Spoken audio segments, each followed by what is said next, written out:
Frequency, our take on talent, people trends, and the reality of building up businesses in an economy that keeps rewriting the rules. I'm Amy Crook, founder of Stratavis. And I'm Erin Totis, Managing Director of Talent Delivery, which basically means I live in the universe of finding the right people to make an impact for our clients fast.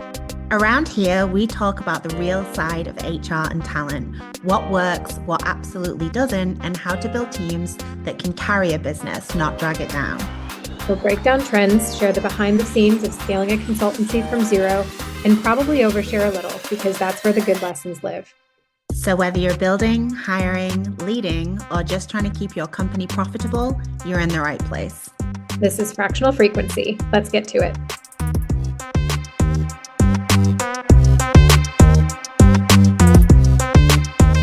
And we are here to talk about AI, and specifically to talk about the integration of AI into talent acquisition functions.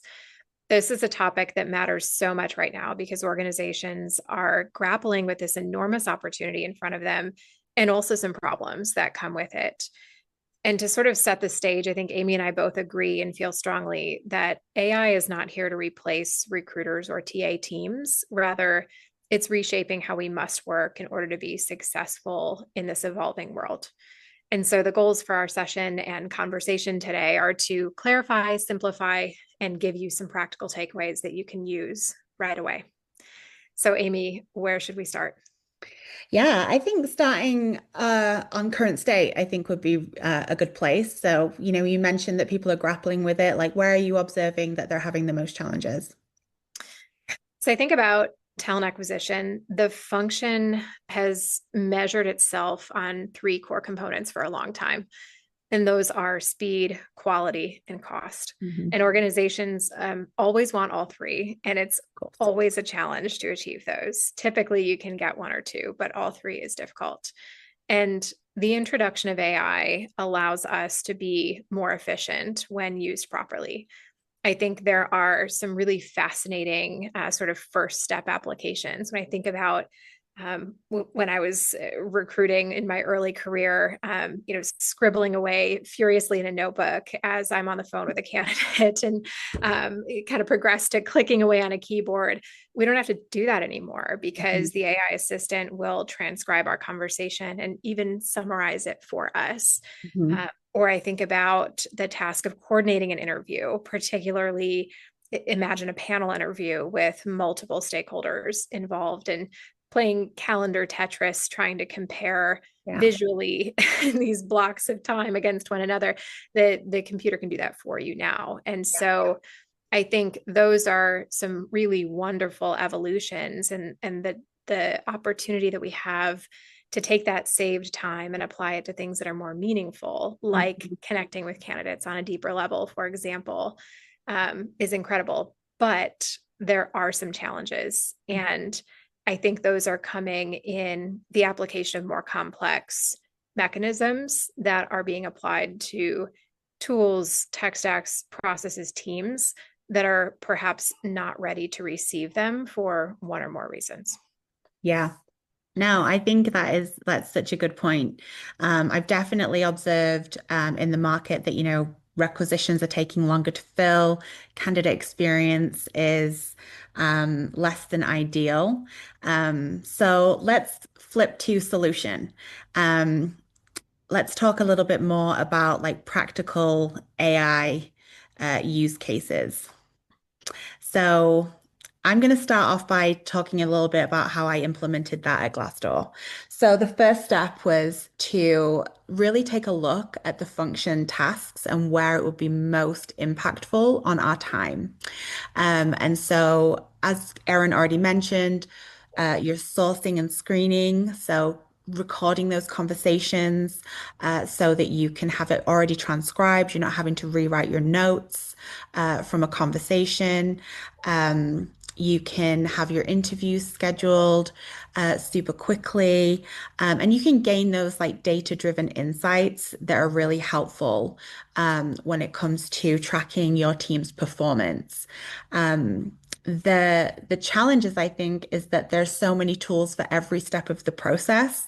And there's not necessarily like a one tool that will overlay on your full recruitment cycle. So that means that, your process can be pretty much completely changed by having more tools layered onto your ATS currently. So, I'm thinking about this. We've both implemented AI into talent acquisition functions. So, Erin, I'm curious, like, what do you feel is like really critical when you're starting or restarting to introduce AI into your function and you really want it to be successful?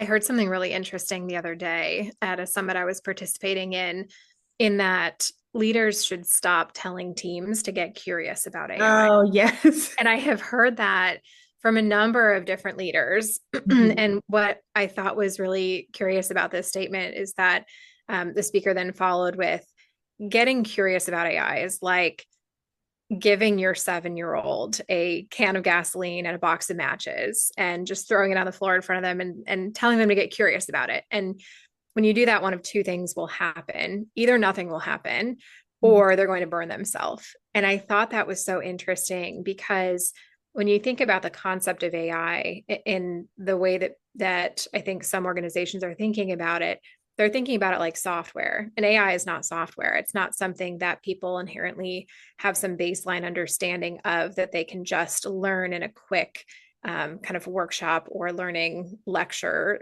type presentation. mhm, I think starting with teaching people to understand how the AI works, mhm, at least at some level, and then teaching them to communicate with it. These are sort of step 1 and 2 before you can actually start to wrap your arms around a particular flavor of the technology. And I think the best way to sort of illustrate that is through one of my lessons learned as I was applying a top of funnel sorting mechanism to our applicant tracking system. It was this shiny new tool. My team and I were the first to implement it as a large organization. And as we were going through the implementation phase, we noticed that for a huge subset of our positions, the tool was not working. It was essentially this tool that would sort candidates or applicants by relevancy. And mhm, the high relevancy sorted candidates weren't actually good fits for the jobs. And so when we asked ourselves why and started to dig into or sort of peel back the layers of the onion, we found that the model was largely built off of relevancy to the job description. And mhm, we hadn't taken the time to evaluate or audit the quality of the job descriptions. And so we were using in these cases, or in many cases, low quality old job descriptions that didn't articulate well what we were looking for in that talent profile. And so it was sort of like this garbage in, garbage out yeah, concept. The totally. AI cannot read our minds.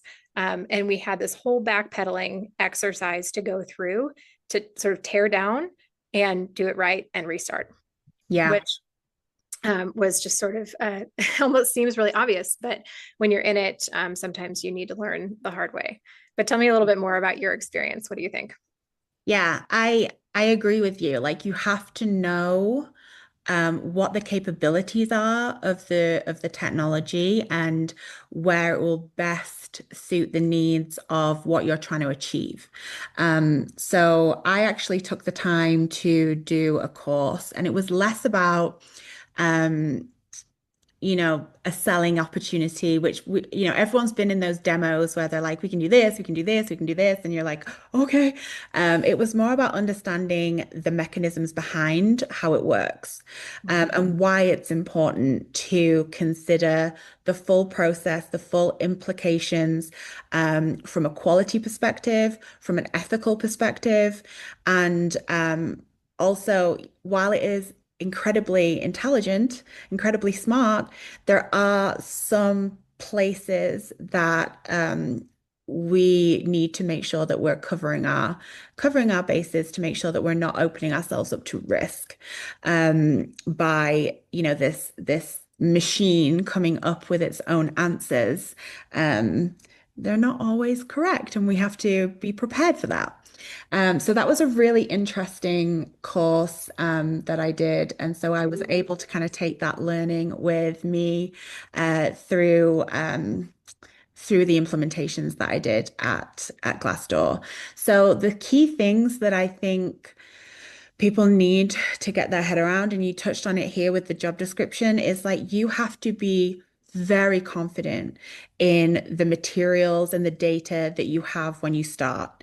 Your job descriptions, your questioning, I've forgotten the word of it now. The application form. There we go. Applicant Oh my questionnaire. goodness. My goodness. Yeah, you've got to be mindful of all of those steps, the criteria that you're setting, what type of technology you want to use. I was very clear when we put in a tool similar to yours that would go through the resumes and match to the job description that I didn't want something that was going to learn behaviors, because I think that's really dangerous from like an ethical perspective. And so you have to know and be very confident that all of your steps are crisp before you overlay a different technology over it because it's going to soak all that information in, and then that's what you're going to get out as you mentioned. Mhm. Start small, like implement. I did not implement it throughout the entire candidate life cycle in one step. We started small with a tool that would transcribe our conversations so that we could submit candidates quicker. That was something that I observed that, recruiter phone screens already take 30 minutes, and then they're taking another 20 minutes afterwards to present their notes in a way that's going to be really impactful to the hiring manager. Didn't need to do that. Found a tool that would summarize it in a way that you could just send it straight away. So that saves 20 minutes per phone screen a day. Great, that's working. Second thing that we implemented was scheduling. We already had a really great tool that was scheduling. They created another component to it, which was like an AI assistant that would not only take care of the original scheduling of the interview, like the hiring manager one-on-one, but became much better at doing panels and rescheduling. Because I think we all know when we've implemented a scheduling tool, um, from an AI perspective, that the rescheduling thing was the thing that was like, oh, this is our this is our point where you need to get a human involved because it's just like, oh no, this is not what we had planned and now it's all gone, so you have to like fix it. But the AI assistant was really good in the rescheduling component. So like, great, we've saved a ton of time scheduling interviews. And then the final thing that we did was resume review because, as we know, at the moment, application volumes are huge. Recruiters are overwhelmed.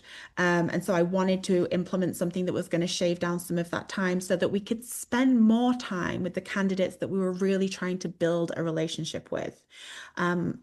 The key thing is I did not want the experience for hiring managers or candidates to be impacted. So that means communications are still personalized. We take the time to pick up the phone to candidates that we're trying to build a relationship with as a potential employee. We give feedback. Um, we consult with the hiring manager. It's not just that, okay, AI's done a wonderful job of presenting this profile, but we had the conversation, so we want to share those nuances that you pick up from human interaction that do not come up on a transcribed note. So I wanted to be able to keep that quality experience that we are so well known for and not compromise our days to fill, even though volumes were incredibly high. So my motivations um, were to save the time, to be scalable, so that we could take on more work without having to increase headcount, but still not compromising the experience. I feel like I was just talking for a really long time, but I do want to quickly touch on metrics, because I think another thing is you've got, leaders that are very much like, get curious, rather than like having some very clear goals because it's so new for a lot of companies. They're not really sure. They know they want to create the efficiency. They know they want to implement the technology because they're being told from higher up that like You got to do it. So they're passing that message down. And so there's almost like a sigh of relief when they find a tool that they think will work and is in budget and they've implemented it. It's like, oh, okay, we're done. We've hit it. We've implemented AI. We're winning. Um, but that's not how it works. With like all new technology, there's going to be kinks, there's going to be challenges. Something that I like to say when I'm consulting with people about AI integration is be careful putting new technology on old processes. Like you have to have an open mind to map through the process to make sure, okay, we're layering these tools on. Are we still keeping the experience in mind? Are we still getting the information that we need to make good decisions? Are we still consulting with the business? Or are we just now in a factory of people? You want to avoid that. It's not good for either side. It's not good for the company when they're trying to attract talent that's going to take people to the next level in their organization, and it's not a good candidate experience either. So quality is really important, experience is really important, and is it even moving the needle on your efficiency? If it isn't, don't keep going. Like make changes that you need to make it work. Similarly with the scheduling tool, we didn't just set it and forget it. We were constantly maintained probably for 6 months to see like, okay, are the interviews still getting scheduled within the SLA? Is there any problems? Is there any no-shows? Is there any challenge, all the things. So yeah, I again, I've talked for a long time, but I do feel like it's not as overwhelming as people might feel. But there are some like very key components that you need to take with you as you move forward into your integration to make sure it's successful. I think you made some great points about not being afraid to get back to basics, both with knowing your process, knowing how recruiters are spending their time, do a time study, ask everyone to log how they spend Yeah. every 15, 30, 60 minutes and understand where time is being spent today Mhm. before you plug in the tool so that you can actually compare and contrast with some certainty and confidence about where the tool is actually giving you lift. I Yeah. think those are incredible points. And so to summarize, maybe we should wrap this up. Yeah. Done a lot of talking. Yeah. We're good at And that. I think really that if this is a challenge for you right now, which is totally understandable, you're not alone. But I just want to offer out there, if you want a free consultation with me, I'm more than happy to do that. As I said, Stratavis, myself, I've implemented this in TA functions. I've kind of done the legwork, so I can definitely help talk you through what works, what's challenging and just give you that support that you need. Because I know how it feels when the pressure's coming from above to create the efficiencies, be able to demonstrate that your production value goes up, be able to talk about it intelligently, how you've implemented it. So you're getting that direction, but not necessarily the what or the how. So I'm definitely here to help. If you just reach out to me, I'd be more than happy to set up that call and we can talk through some of the challenges that are affecting you today. And quick plug, follow Stratavis on LinkedIn. We'll also be releasing an insights report before the end of this Yeah. year, and we plan to have that released quarterly. And so check that out. Awesome. Thanks, everybody. Have a great day. Cheers.